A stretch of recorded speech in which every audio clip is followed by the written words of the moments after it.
ഇവിടല്ലേ? ഇവിടെ തന്നെ. ഇതൊക്കെ നിസാര പണിയില്ലേ, ആശാരിപ്പണി അറിയാവുന്ന നമ്മൾ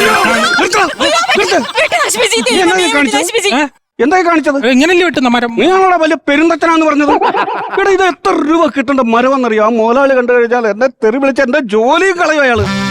ഒന്ന് പഠിപ്പിച്ചു പറയുന്നു. ഇത് പിടിക്ക്.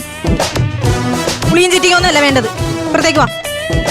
ഇത് കേട്ട് എനിക്ക് അറിഞ്ഞൂടാ ചേച്ചി, പേടിയാ. ഓ, ഒരു കാര്യം ചെയ്, ഇങ്ങോട്ട് വാ. പിടിക്കടാ. നല്ല മണം. ഏത് സ്പ്രേ ചേച്ചി?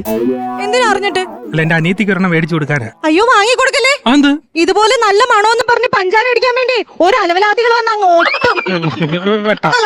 പിടിക്കടാ. പതുക്കെ പതുക്കെ പതുക്കെ.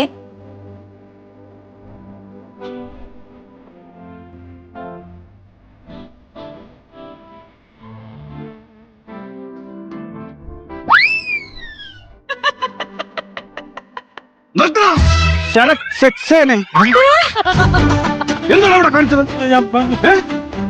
എന്റെ കണ്ണൊന്ന് തെറ്റിയപ്പോ നീ നിന്റെ തരികയുടെ സ്വഭാവം നീ എടുത്തല്ലോടി.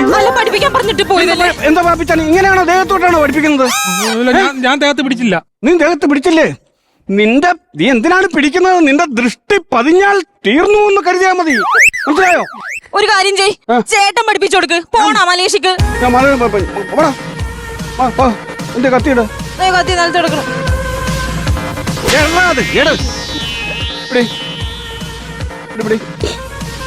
എടാ, ഈ റബ്ബർ വെട്ടെന്നൊക്കെ പറയുന്ന ഒരു കലയാണ്. കലയാണെന്ന് പറഞ്ഞു കഴിഞ്ഞാൽ ഈ മരം അറിയരുത്. മനസ്സിലായോ? മരം അറിയാതെ അങ്ങനെ പാല് വരും. ഈ സൊസൈറ്റി പോയി മേടിക്കണം.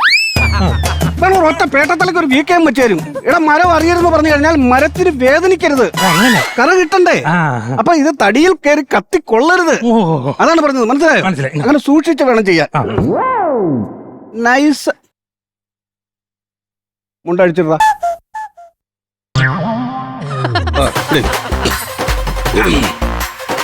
അല്ലേ വേണ്ട, സേഫ് ഇതാണ്.